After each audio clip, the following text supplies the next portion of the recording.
Dragi gledaoci, šta se ovo zapravo valja iza kulisa i kakva se to opasna igra dok nam pred očima serviraju sasvim drugu priču? Da li se svijet upravo nalazi pred tačkom sa koje više nema povratka, dok velike sile povlače poteze koji mirišu na pripremu za sukob neslućenih razmjera? Svi gledaju u jednu tačku, a iza leđa javnosti slažu se kockice slagalice koje mogu promijeniti sve što znamo o ratu, ekonomiji i preživljavanju. I dok se u javnosti govori o miru i pregovorima, na terenu se dešavaju stvari koje navode na samo jedno pitanje. Da li smo svjedoci početka nečeg mnogo većeg i opasnijeg nego što iko smije javno da prizna? I baš tu dolazimo do ključne stvari koja mijenja celu sliku. Kada podvučeš crtu i pogledaš zvanične dokumente, brojke nikada ne lažu, ali mogu opasno da zavaraju ako ne gledaš pažljivo. Predsjednički dekreti u Moskvi slažu se u jasnom matematičkom nizu koji malo koga ostavlja ravnodušnim. Prema navodima koji se pominju u predsjedničkom dekretu, u julu 2026. godine maksimalna brojnost ruskih oružanih snaga povećana je na 2.426.130 pripadnika, od kojih je 1.535.000 aktivnog vojnog osoblja. Samo u letnjim mjesecima broj pripadnika vojske, kako se navodi, skočio je za dodatnih 25.000 ljudi. Kada pogledaš unazad, od 2022. godine ruska armija je porasla za više od 1,1 milion pripadnika. Stvaraju se nove pozicije, oživljavaju se Leningradski i Moskovski vojni okrug, formiraju se nove armije, korpusi i divizije. Na prvi pogled djeluje kao da Moskva sprema teren za novi talas masovne mobilizacije i udar na znatno moćnijeg protivnika. Sa druge strane, evropske vesti samo dolivaju ulje na vatru. NATO ubrzano podiže vojne budžete. Poljska raspoređuje moćne kopnene snage, a baltičke zemlje doslovno betoniraju granična utvrđenja. Sve liči na scenu pred veliki kontinentalni rat u kom je dosadašnji sukob bio samo uvertira. Ali pazite sad, ovdje priča dobija potpuno neočekivan obrt. Kada se pažljivo pročita sam tekst julskog dekreta, ta senzacionalna priča o mobilizaciji novih 25.000 jurišnika počinje da se ruši. Prema tekstu julskog dokumenta eksplicitno se navodi da je to povećanje povezano sa formiranjem specijalizovanih vojnih građevinskih jedinica. Dakle, ne radi se o pešadi koja sutra kreće na Harkov ili Sumi, već o ljudima zaduženim za izgradnju utvrđenja i popravku objekata. A kako objašnjava pukovnik u rezervi Andrej Pinčuk, ova odluka je bila više nego predozrela. Pinčuk ističe da već dugo gledamo kako po aerodromima i jedinicama u dubokoj pozadini prileću protivnički dronovi i rakete, a do sada je izgradnja zaštitnih objekata smatrana sporednom aktivnošću za koje nije bilo namenskih snaga. Njegove reči potvrđuje i vojni posmatrač lista Komsomolskaja pravda, penzionisani pukovnik Viktor Baranec, koji podsjeća da su klasični građevinski bataljoni ukinuti još 2006. godine, a da su danas armiji hitno potrebne građevinske ruke za pravljenje armirano-betonskih skloništa za avione na aerodromima i obnovu infrastrukture na novim teritorijama u Donjecku i Lugansku. Međutim, da li to znači da je opasnost prošla? Zato je važno razumjeti sljedeće. Vojni ekspert Vladislav Šlepčenko daje znatno dublju i alarmantniju analizu. Kako ocenjuje Šlepčenko, postepeno proširenje armije može biti uvod u veliku mobilizaciju iz rezerve, ali naglašava da takav potez protivreči logici vođenja dugotrajnog i iscrpljujućeg rata. Dugi rat zahteva čuvanje ekonomije i ljudskog potencijala. Izvlačenje 100.000 ljudi iz privrede ima smisla samo ako se ide na sve ili ništa, na silovit proboj fronta kojim bi se protivnik primorao na kapitulaciju. Šlepčenko primećuje da ukrajinske snage, iako su ranije uspješno držale odbranu i napravile proboj u Kursku oblast, koji je odložio pad Pokrovska i Mirnograda, danas trpe ozbiljan slom pešadije u Konstantinovki, Sumskoj i Harkovskoj oblasti, što više ne mogu da nadoknade ni napredni dronovi. Ako ruski generalštab odluči da iskoristi tu slabost i sprovede mobilizaciju, to može doneti lokalni uspjeh, ali Šlepčenko upozorava da to neće prekinuti rat. Za Ukrajinom, kaže, stoji Evropa, a unutar Rusije takav potez bi uzrokovao rast socijalne napetosti i teške ekonomske potrese. I baš dok se na istoku vaga svaki vojnik, na zapadnom frontu odigrava se diplomatsko-politička drama koja direktno diktira tempo rata.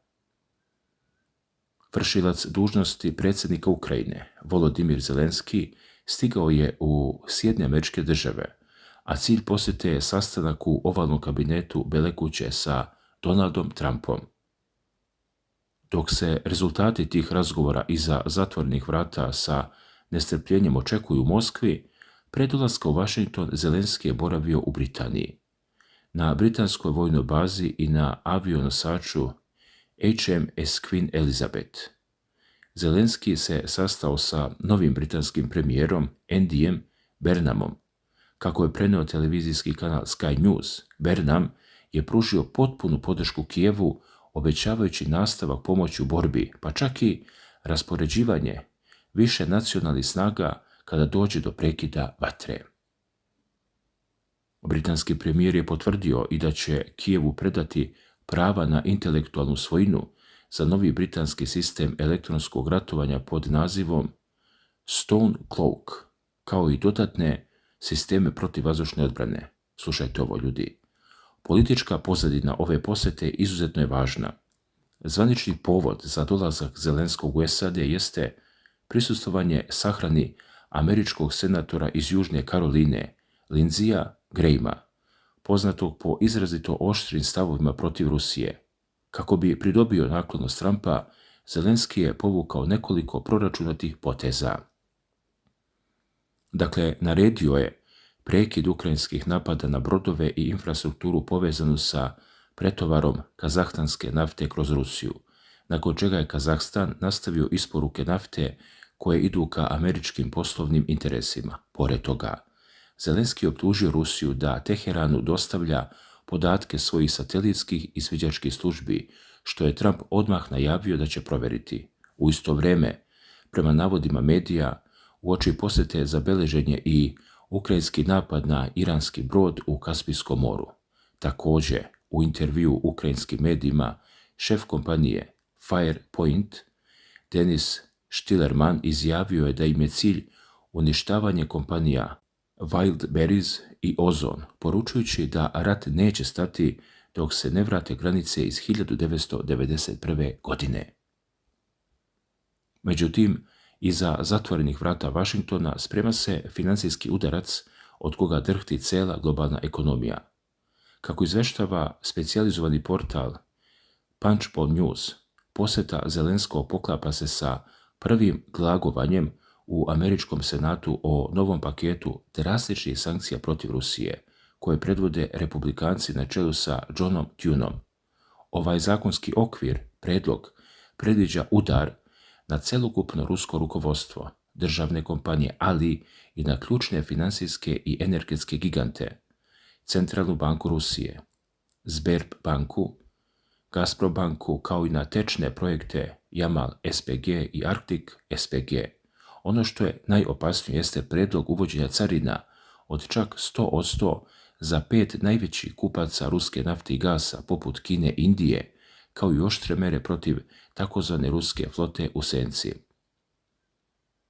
Sam Trump je u izjavi u junu procenio da je verovatnoća usvajanja dokumenta visoka, čime bi praktično objavio sveopšti ekonomski rat Moskvi, ali dok političari i generali u toplim kabinetima crtaju mape i diktiraju sankcije, obični narodi u Evropi već plaćaju stravičnu cenu te političke borbe.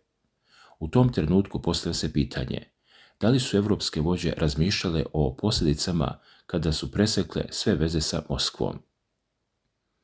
Kako prenosi ugledni njemački list Berliner Zeitung, cijela južna i jugozapadna Europa doslovno gori u nezapamćenim šumskim požarima, a nema čime da ih ugasi.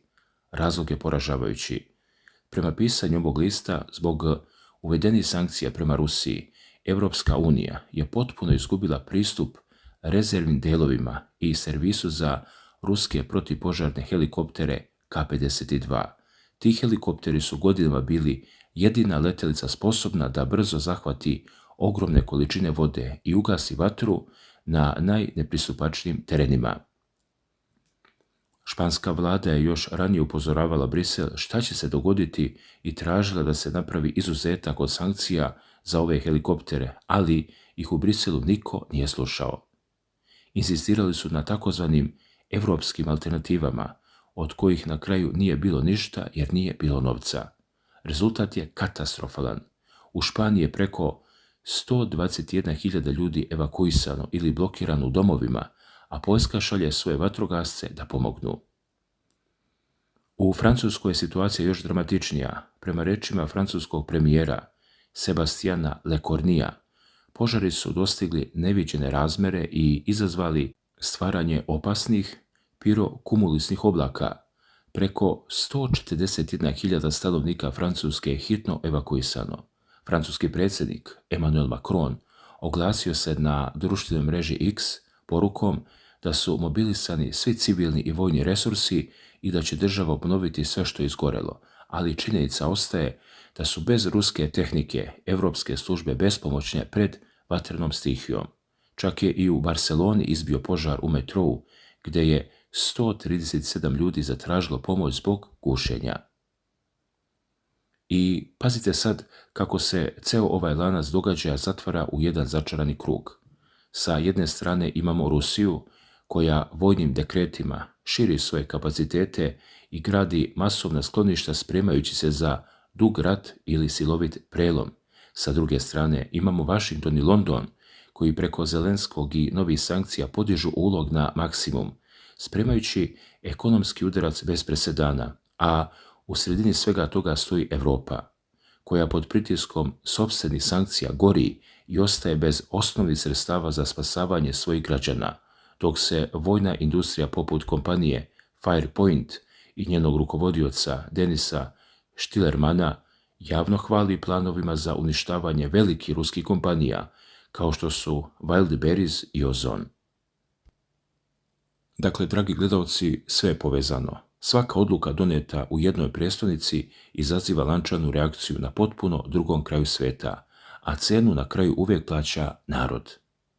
Kako vi gledate na sve ovo? Da li mislite da će najavljeni američki paket sankcija i vojna pojačanja zaista primorati Moskvu na ustupke ili ulazimo u fazu još žešće eskalacije iz koje niko neće izaći kao pobjednik?